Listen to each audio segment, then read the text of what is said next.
Hello, ನಮಸ್ತೆ ಎಲ್ಲರಿಗೂ. ಹೇಗಿದ್ದೀರಾ? ನೀವು ಎಲ್ಲೋ ಬಂದಿದ್ದಾನೆ ಅಂತ ಅನ್ಕೋತಾ ಇದ್ದೀರಾ? ಹೌದು, ನಾನು ಜ್ವಾಲಾಮಾಲಿನಿ ದೇವಸ್ಥಾನಕ್ಕೆ ಬಂದಿದ್ದೀನಿ. ಇದು ಕೊಪ್ಪ ತಾಲೂಕಿನಲ್ಲಿದೆ. ಇನ್ನು ಇದು ಶಿವಮೊಗ್ಗದಿಂದ 55 ಕಿಲೋಮೀಟರ್ ಆಗುತ್ತೆ ಮತ್ತು ಚಿಕ್ಕಮಗಳೂರಿಂದ ಅಜಮಾಸ 60 ಕಿಲೋಮೀಟರ್ ಆಗುತ್ತೆ. ದೇವಸ್ಥಾನದ ಎಂಟ್ರೆನ್ಸ್ ಈ ಥರ ಕಾಣುತ್ತೆ. ನಾನು ಬಂದಿರೋಂಥ ಟೈಮಿಂಗ್ ಸಂಜೆ ಆಗಿತ್ತು. ದೇವರಿಗೆ ಅರ್ಪಣೆ ಮಾಡಲಿಕ್ಕೆ ಸೀರೆ ಹಾಗೂ ಹಣ್ಣು ಕಾಯಿಗಳನ್ನು ನೀವು ಮಾರ್ಕೆಟಿಂದಲೇ ಪರ್ಚೇಸ್ ಮಾಡಿ ಬರಬೇಕಾಗುತ್ತೆ. ಇನ್ನು ಕೊಪ್ಪ ತಾಲೂಕಿನಿಂದ NR ಪುರ ಬರಲಿಕ್ಕೆ ಅಜಮಾಸ್ 22 ಕಿಲೋಮೀಟರ್ ಆಗುತ್ತೆ. ಶಿವಮೊಗ್ಗ ಹಾಗೂ ಚಿಕ್ಕಮಗಳೂರಿಂದ ಈ ಪ್ಲೇಸಿಗೆ ಬರಲಿಕ್ಕೆ ತುಂಬಾ ಬಸ್ ಫೆಸಿಲಿಟಿ ಇದೆ. ಇನ್ನು ಟ್ರೈನ್ ಇಲ್ಲ ಪ್ಲೇನಲ್ಲಿ ನೀವು ಬರಬೇಕಂತ ಹೇಳಿದ್ರೆ ಶಿವಮೊಗ್ಗದಲ್ಲಿ ಇಳಿಬೇಕಾಗುತ್ತೆ. ಈ ದೇವಸ್ಥಾನದ ಸಮಯ ಬೆಳಗ್ಗೆ 5:30ಯಿಂದ 11:30 ಹಾಗೂ ಸಾಯಂಕಾಲ 5:30ರಿಂದ 8:30ವರೆಗೆ ತೆರೆದಿರುತ್ತೆ. ಈ ದೇವಸ್ಥಾನವು ಭಕ್ತಿ ಮತ್ತು ಶಾಂತಿಯ ಜೊತೆಗೆ ನಿಸರ್ಗದ ಸೌಂದರ್ಯವನ್ನು ನೋಡಲು ಹೇಳಿ ಮಾಡಿಸಿದ ಹಾಗಿದೆ. ಇದು ದೇವರ ಸೇವೆಗೆ ಚೀಟಿ ಮಾಡಿಸಲಿರುವಂಥ ಕೌಂಟರ್. ಈ ತಾಯಿಯ ಸೇವೆಯನ್ನು ಪಡೆಯಲು ಜನರು ನಾನಾ ಭಾಗದಿಂದ ಬರ್ತಾರೆ. ಇದು ಜೈನರ ದೇವಸ್ಥಾನ ಆಗಿದ್ದು ಇಲ್ಲಿ ಎಲ್ಲ ವರ್ಗದ ಜನರು ಕೂಡ ದೇವರ ದರ್ಶನಕ್ಕಾಗಿ ಬರ್ತಾರೆ. ಜ್ವಾಲಾಮಾಲಿನಿ ದೇವಿಯನ್ನು ಜ್ವಾಲೆಗಳಿಂದ ಕೂಡಿದ ಮಾಲೆ ಎಂದು ಕೂಡ ಕರೆಯುತ್ತಾರೆ.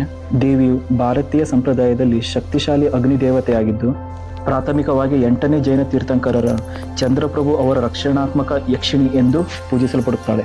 ನಕಾರಾತ್ಮಕ ಶಕ್ತಿಯನ್ನು ಹೋಗಲಾಡಿಸುವ, ರೋಗಗಳನ್ನು ಗುಣಪಡಿಸುವ ಹಾಗೂ ಎಲ್ಲ ರೀತಿಯ ದುಷ್ಟಶಕ್ತಿಗಳ ವಿರುದ್ಧ ಉಗ್ರ ರಕ್ಷಣಾತ್ಮಕವಾಗಿ ಶಕ್ತಿಶಾಲಿ ಕಾರ್ಯನಿರ್ವಹಿಸುವ ಸಾಮರ್ಥ್ಯವನ್ನಾಗಿ ಅವಳನ್ನು ಆಚರಿಸಲಾಗುತ್ತದೆ. ಇದು ಆಚಾರ್ಯ ಶ್ರೀ ಸಮಂತ್ರ ಭದ್ರಸ್ವಾಮಿ ಅವರ ಪೀಠವಾಗಿದೆ.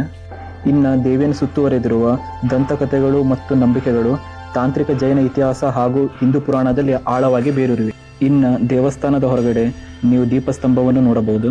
ಇದು ಭಗವಾನ್ ಶ್ರೀ ಚಂದ್ರಪ್ರಭ ತೀರ್ಥಂಕರರ ಬಸದಿಯಾಗಿದೆ.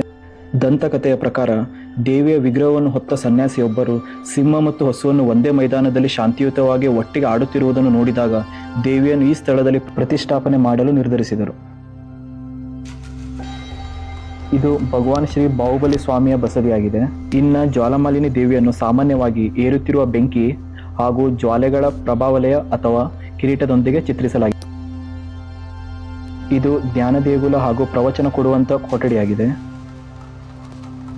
ಇದು ಭೋಜನಾಲಯ.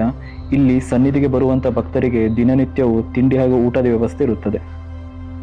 ಈಗ ನೀವು ದೀಪಸ್ತಂಭವನ್ನು ನೋಡ್ತಾ ಇರಬಹುದು. ಈ ದೀಪಸ್ತಂಭ ಜೈನರ ವಾಸ್ತುಶಿಲ್ಪದಂತೆ ಕೆತ್ತನೆಯನ್ನು ಮಾಡಲಾಗಿದೆ. ಇದು ಭಗವಾನ್ ಶ್ರೀ ಶಾಂತಿನಾಥ ತೀರ್ಥಂಕರರ ಬಸದಿಯಾಗಿದೆ. ಈಗ ನೀವು ದೇವಿಯ ಸಂಜೆಯ ಮಹಾಮಂಗಳಾರತಿಯನ್ನು ನೋಡ್ತಾ ಇರಬಹುದು. ಈ ದೇವಸ್ಥಾನದ ಇನ್ನೊಂದು ವಿಶೇಷತೆ ಏನೆಂದರೆ ಭಕ್ತರು ಭಕ್ತಿಯಿಂದ ತಾಯಿಯ ಬಳಿ ಮನಸ್ಸಿನಲ್ಲಿ ಕೋರಿಕೊಂಡರೆ ತಾಯಿಯು ಹೂವಿನ ರೂಪದಲ್ಲಿ ಪ್ರಸಾದವನ್ನು ನೀಡುತ್ತಾಳೆ. ತಾಯಿಯನ್ನು ಸಾಮಾನ್ಯವಾಗಿ 8 ಅಥವಾ 12 ತೋಳಿನೊಂದಿಗೆ ತೋರಿಸಲಾಗುತ್ತದೆ. ಇನ್ನು ಸಾಯಂಕಾಲದ ಸಮಯದಲ್ಲಿ ಸ್ವಾಮಿಗಳು ಸಿಗ್ತಾರೆ. ಅವ್ರ ಕಡೆಯಿಂದ ನಾವು ಆಶೀರ್ವಾದವನ್ನು ಕೂಡ ಪಡಿಬಹುದು.